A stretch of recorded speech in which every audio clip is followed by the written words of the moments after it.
अस्सलाम वालेकुम।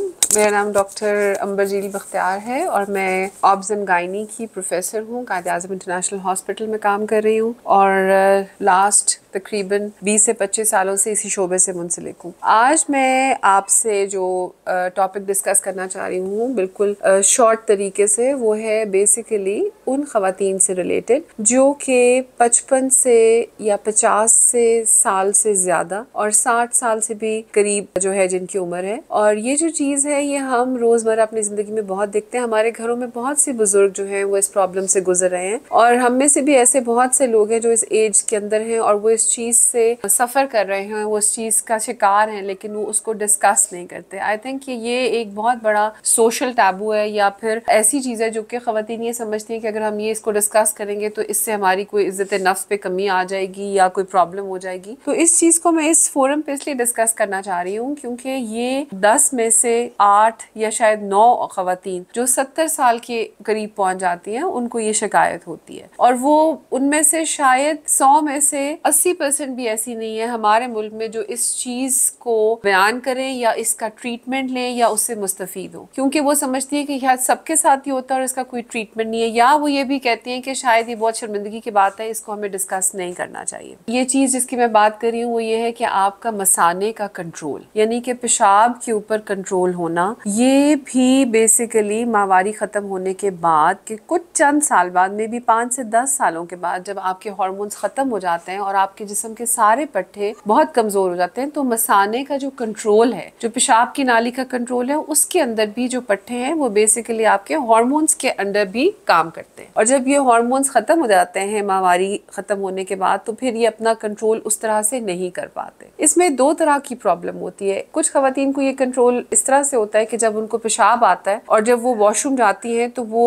उस वक्त तक कंट्रोल ही नहीं करती और वो पेशाब निकल जाता है इससे पहले कि वो वॉशरूम जा सके। और कुछ ऐसी भी ख़वातीन होती हैं कि जो उनका पेशाब बगैर किसी फोर वार्निंग के या बगैर बताई उनको लगता है कि ये हर वक्त जो है वो लीक हो जाता है। कुछ ऐसी भी हैं कि जो कहते हैं कि जी हमें थोड़ा सा जब वजन पड़ता है या हमें खांसी आती है या हमें छींक आती है या हम कभी थोड़ा सा जोर लगाते हैं तो वो यूरिन जो है वो हमारे कंट्रोल में नहीं रहता। ये सारी अलामात जो हैं वो डिफरेंट इसकी वजह, कुछ वजह जो है वो मसाने की कमज़ोरी है, कुछ ये पेशाब की नाली की कमज़ोरी है और कुछ उन पट्टों की कमज़ोरी है जो पेशाब की नाली को खोलने और बंद करने का काम करते हैं। अगर ये ख़वातीन टाइम पे हमारे पास आएँ और अगर आप देखें कि इनको ये प्रॉब्लम है, तो ये कोई ऐसी बात नहीं है। यहाँ पे मैंने आपको बताया 10 में से 8 ख़वातीन इस स्टेज में जो गुजर रही हैं उनको यही मसला होता है। अगर ये सही तरह पे हम डायग्नोज कर दें तो इसका इलाज जल्द शुरू हो सकता है और उसको इलाज को शुरू करने से ये चीज़ बहुत हद तक कंट्रोल हो जाती है। हमारे यहाँ पे बीइंग मुस्लिम, चूँकि हम मुसलमान हैं, हमने 5 वक्त नमाज भी पढ़नी है और अगर इस तरह की ख़वातीन इस एज के अंदर हर दफ़ा खांसी के साथ या वज़न उठाने के साथ उनको ये मसला हो तो हर दफ़ा वो वज़ू के लिए जाती हैं, जो कि इस एज में आसान नहीं होता। जो ख़वातीन मेरी ये बात सुन रही होंगी वो मेरी इस बात की तायद करेंगी कि ये मसला इस वक्त 70 साल से ज़्यादा ख़वातीन जो है उनमें 100 में से शायद 90% लोगों का यही प्रॉब्लम है। अच्छा, अब इसमें ये चीज़ है कि अगर आपको ये मसला हो रहा है तो हम कहाँ जाएं? हमारे पास 2 तरह के शोबे हैं। एक तो गायनी ऑब्स है, यानी कि जो जच्चा बच्चा डॉक्टर हैं वो मेरी तरह की वो भी इसको डील करती हैं, और जो पेशाब के डॉक्टर हैं, जो स्पेशली पेशाब के डॉक्टर होते हैं, वो भी इसको डील करते हैं। अब हमने करना ये है कि हम इस चीज़ को एड्रेस करने के लिए सबसे पहले तो हम डॉक्टर के पास जाएं और जाके हम बताएं कि हमारी बेसिकली प्रॉब्लम है क्या। आपकी इस एग्जामिनेशन को वो डॉक्टर जो है वो उसको पूरी बात सुनेगा, आपकी हिस्ट्री लेगा और उसके बाद इस चीज़ को डायग्नोज करेगा कि आपने किस तरह की दवाई लेनी है। और आप यकीन करें कि अगर आप राइट टाइम पे दवाई शुरू करते हैं तो ये प्रॉब्लम आपका सॉल्व हो जाएगा। हम लोग नमाज पढ़ने के वक़्त, उम्रे के लिए जाते हुए, ये आप ख़वातीन बहुत सारी इन प्रॉब्लम से गुजरती हैं, फिर वो डिफरेंट तरह की दवाइयाँ खाती हैं जिससे वो कंट्रोल भी नहीं होता और प्रॉब्लम में बनती जाती हैं। बहुत से लोग इस चीज़ को इलाज करने के बजाय उनको एंटीबायोटिक्स देते थे। मेरे पास वो ख़वातीन भी आती हैं जिन्होंने साल 2-2 साल सिर्फ इस चीज़ के लिए एंटीबायोटिक इस डॉक्टर ने भी दिया, दूसरे ने भी दिया, तीसरे ने भी दिया, और उसकी वजह से उनका मैदा भी खत्म हो जाता है। खत्म से मुराद ये है कि उनका मैदा जो है वो बिल्कुल काम ही नहीं करता, मैदे में दर्द शुरू होती है, गैस्ट्राइटिस का प्रॉब्लम हो जाता है, लेकिन असल जो प्रॉब्लम है वो उधर ही रहती है।